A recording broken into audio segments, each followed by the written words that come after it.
Bom dia, boa tarde, boa noite, galera. Sejam bem-vindos ao canal QAB. Hoje nós vamos falar sobre Locke. E se der tempo a gente fala sobre Rousseau também logo de quebrada.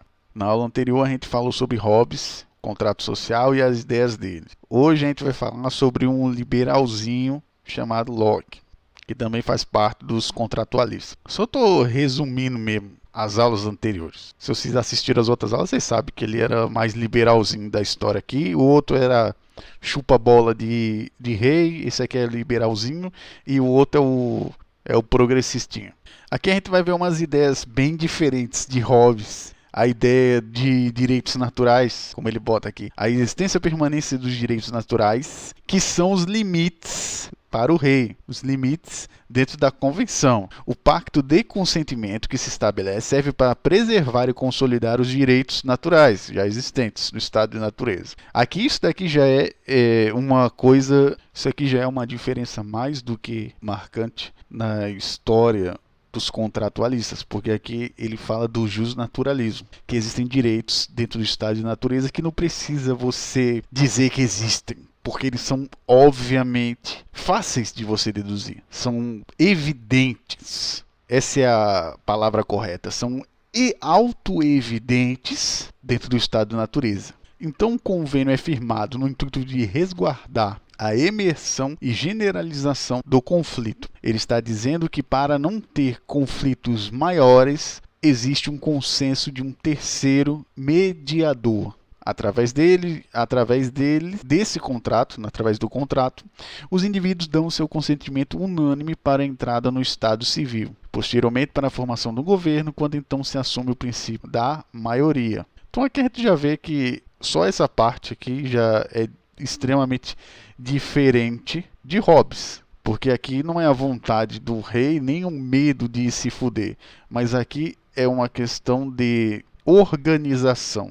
Para evitar conflitos generalizados, tem-se uma organização, uma ideia de organização que não deixe de lado os direitos naturais. Então logo, essa é uma das partes mais importantes, tanto que Locke é um dos contratualistas mais importantes que tem. Porque ele diz, fulano, a gente vai fazer o pacto de consentimento, beleza. Só que existem limites pré-estabelecidos que você precisa reconhecer do estado de natureza, que são os direitos naturais. Face-a permitir que aqueles direitos pré-sociais para permitir que aqueles direitos pré-sociais, vistos como os direitos naturais dos indivíduos presentes no estado de natureza, possam ser garantidos mais eficazmente pelo soberano. Então, qual é a ideia aqui? A ideia é que existem direitos, mas eles podem ser performados. A gente pode fazer com que se torne mais eficiente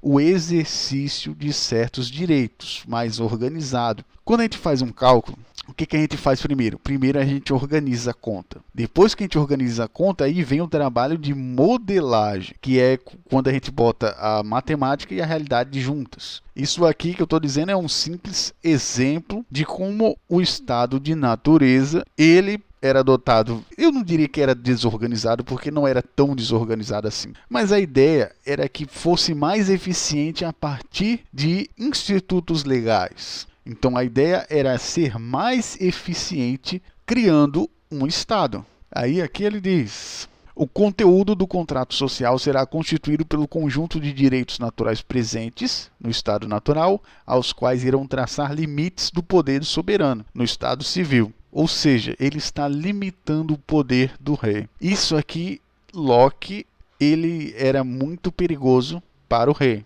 Tanto que você precisa entender, eu já cansei de dizer aqui no canal, mas eu vou voltar e vou bater na mesma tecla. Estado nenhum gosta de capitalismo. Estado nenhum gosta de liberalismo. Liberalismo é um problema. Capitalismo é um problema. Se um Estado ele gosta de capitalismo, ele é burro. Ele é extremamente burro, porque o capitalismo dá poder às pessoas. Tem a capacidade de enriquecer pessoas. E quando enriquece pessoas, elas têm mais poder de barganha. E isso é um problema. Então você nunca vai ver um Estado defendendo assim abertamente o capitalismo. E abertamente o liberalismo, porque isso é um problema. Por isso que é muito mais fácil ter estados sociais democratas do que estados capitalistas, cara.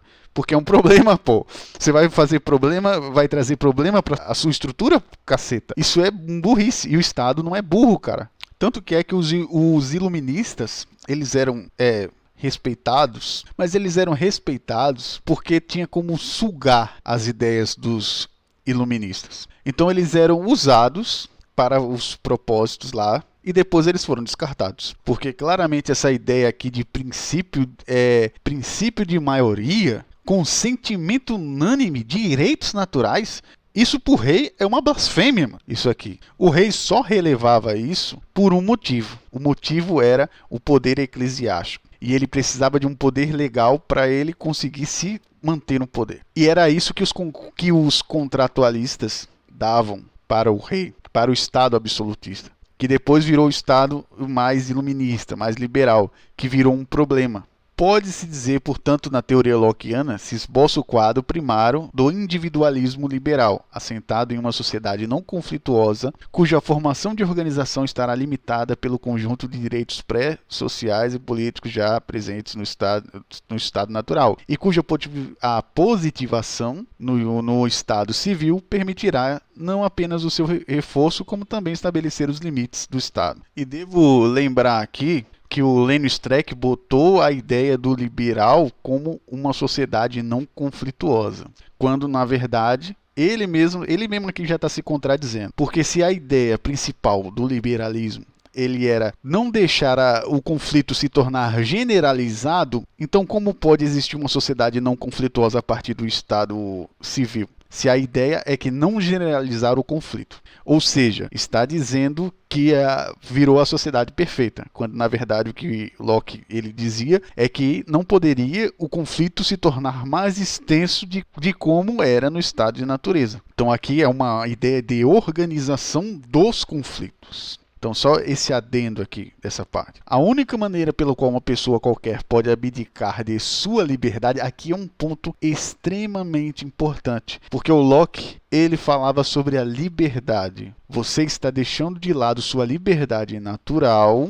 para criar uma sociedade civil em que homens concordam em se juntarem em uma comunidade. Esse aqui é um ponto muito interessante porque fala sobre a questão da sociedade. Não é preciso ser uma sociedade civil para ter uma restrição de liberdade. Quando existe liberdade plena? Só existe apenas um jeito do ser humano ter liberdade plena. Sabe onde é? Dentro de uma ilha. Ele morando dentro de uma ilha sozinho. A partir do momento em que existe outra pessoa, ele já tem uma liberdade mais restritiva. Já não tem a liberdade plena. Então a ideia de abdicar da liberdade natural já é uma ideia meio zoada, porque sempre existiram outros seres humanos, e onde existem seres humanos não existe liberdade plena, a não ser que você more dentro de uma ilha. Você vai ter que ter convenções sociais com as pessoas que estão junto com você.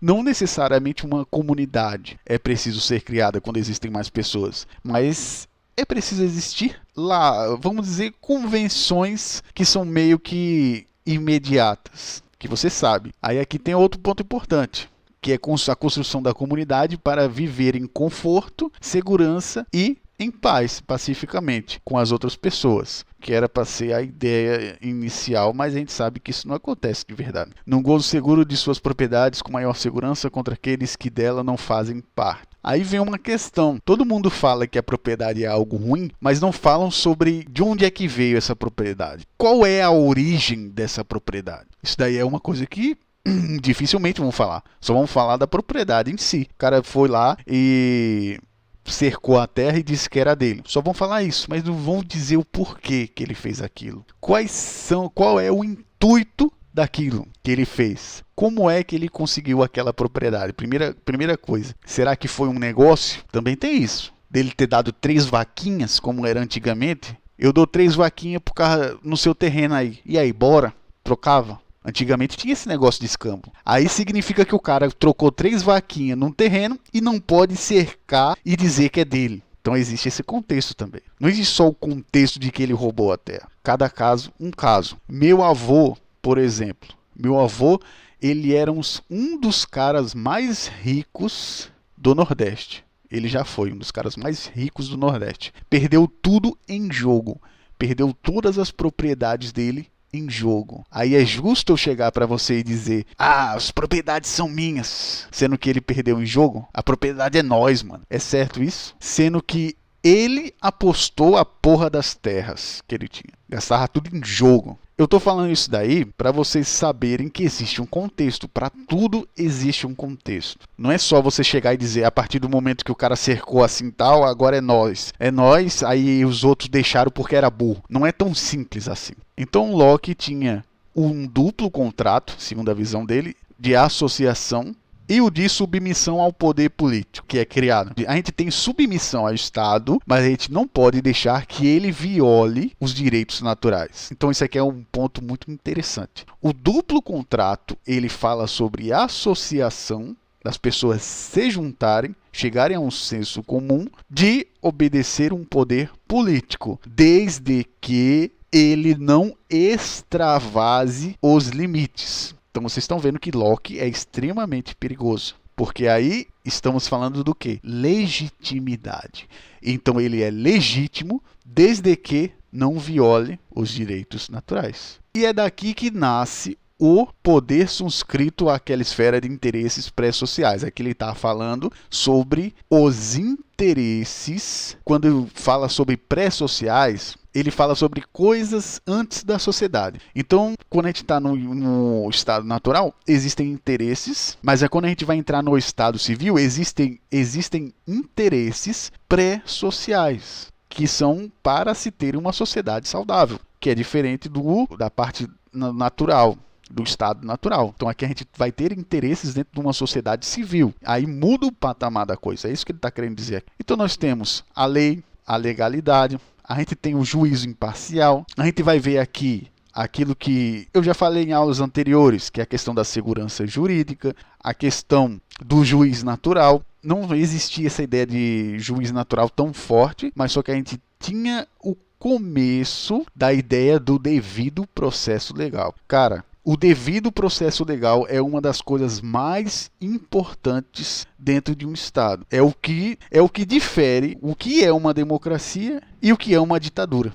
Você sabe quando é uma ditadura e quando é uma democracia pelo devido processo legal. Uma das bases, existe devido processo legal? De verdade, não num papel, mas é executado o devido processo legal. Quando não existe isso, é ditadura. Simplesmente isso. Ele fala, os direitos naturais, eles não foram alienados. Você não vendeu os seus direitos naturais. O único direito que você perde, que ele fala, é o direito de justiça com as próprias mãos, que agora é terceirizada por causa da própria ética criada, que era a ética o quê? Da não generalização do conflito. Então, obviamente que vai ter um terceiro que vai gerenciar isso. E nós temos aqui um exemplo de assim gritante entre Hobbes e Locke, que é a questão do poder estatal circunscrito, que seria o poder estatal com limites. Hobbes, o rei podia fazer tudo, desde que ele desse segurança para os outros, pode foder tudo geral aí. Locke não, Locke dá a ideia de poder circunscrito. O erro não será a fraqueza, mas o excesso. E para isso admite o direito de resistência, que é o direito de bater boca e falar mesmo. A soberania absoluta incontrastável com o primeiro cede ao passo a teoria do pai do individualismo liberal, reorientando-se no sentido de um Estado vinculado a conteúdos pré-sociais, os direitos naturais. Em Locke ainda encontramos o controle do executivo pelo legislativo e o controle do governo pela sociedade, cernes do pensamento liberal. Aqui ainda não tinha muito a ideia do Montesquieu, que a gente vai falar em breve, que é a questão do check and balance, a tripartição de poderes, etc. Aqui não tinha. Por isso que o legislativo é que tinha que dar freios ao executivo. No caso aqui, o controle total. E o governo inteiro tem que ser controlado pela sociedade. A gente tem um problema muito grande porque a sociedade muitas vezes não tem qualidade para decidir algumas coisas. Esse é um problema que ninguém vê também. Porque dependendo da sociedade vai ter merda, cara. Genericamente pode dizer que para o justnaturalismo contratualista, a sua regra básica básica consiste na necessidade de basear as relações sociais e políticas no instrumento de racionalização. O direito ou dever no pacto da condição formal da existência jurídica. Vamos lá. Nós estamos falando sobre a condição formal do Estado. A existência jurídica do Estado, ele depende, a gente vai se lembrar o quê? Das aulas sobre fundamentos da norma jurídica. Então, o liberalismo tem muito a ver com essas questões. E a contribuição dela vem exatamente dessa questão da condição formal da existência jurídica do Estado. E o direito como um instrumento de racionalização. Então, a maioria das bases que a gente tem no direito vieram por causa desse carinha aqui. Mas depois, no futuro bem próximo, vai se tornar uma zoeira fodida por causa de Auguste Comte. Enfim, terminamos a aula de hoje. Espero que vocês tenham gostado e até a próxima.